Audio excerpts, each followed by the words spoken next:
Hello，大家好，今期分享南洋糕點，佢就係椰絲糯米飯啦。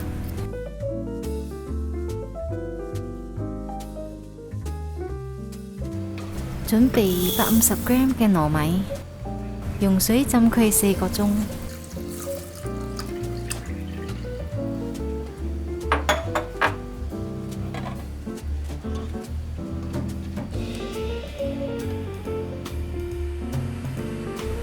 跟住就倒咗啲水，洗乾淨同埋瀝乾水。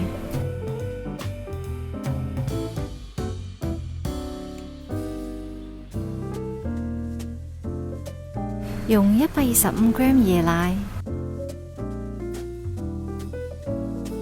落半茶匙嘅鹽，仲有撕開幾條班蘭葉，然後用大火蒸佢半個鐘。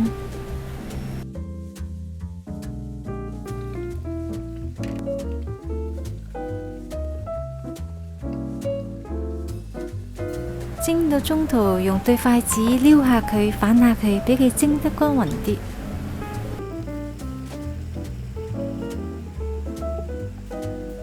俾佢蒸嘅同時，我哋準備其他材料，準備定60g椰糖、25g 印度黑糖、1湯匙粟粉，加2湯匙嘅水落去攪勻佢，調定啲粟粉水。重要材料：椰絲120g， 2片班蘭葉打個結，撒半茶匙嘅鹽落去。Recipe 如果係用到椰子嘅話，一定要撒啲鹽落去，咁先會帶出佢嘅椰香味。材料就搞掂，用80ml 嘅水去溶咗個糖。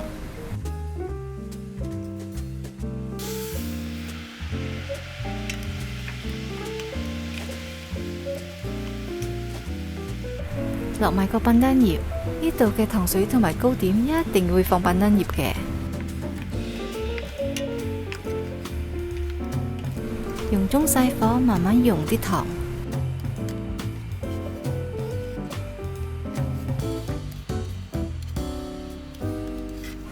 當你睇到微微嘅泡泡，就放落個椰絲落去一齊炒勻佢。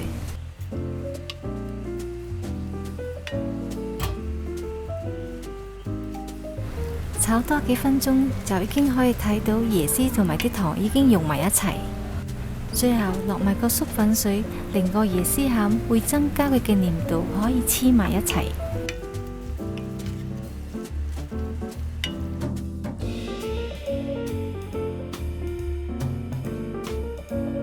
老婆，我摘到新鮮嘅香蕉葉啦！叻仔喎，果然係孫悟空嘅後人啊！用香蕉葉之前一定要洗乾淨，將佢剪成5寸乘6寸。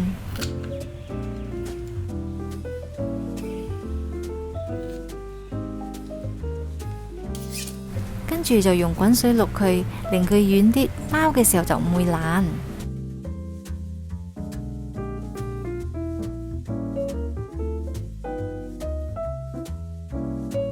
好，可以開始包啦。忽1羹糯米，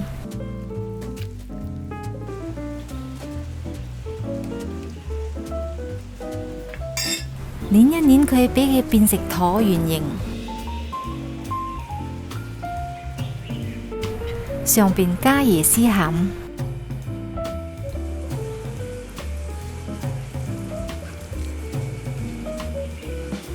跟住就攞起香蕉葉嘅前邊同埋後邊，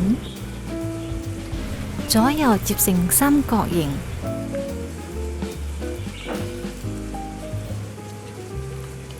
最後將左邊同埋右邊接喺底下邊。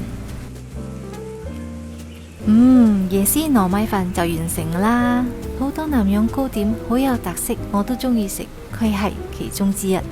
我時不時都會分享南洋餸菜，subscribe 我嘅 channel， 有新影片就會通知你噶啦。咁我們就下期再見，拜拜。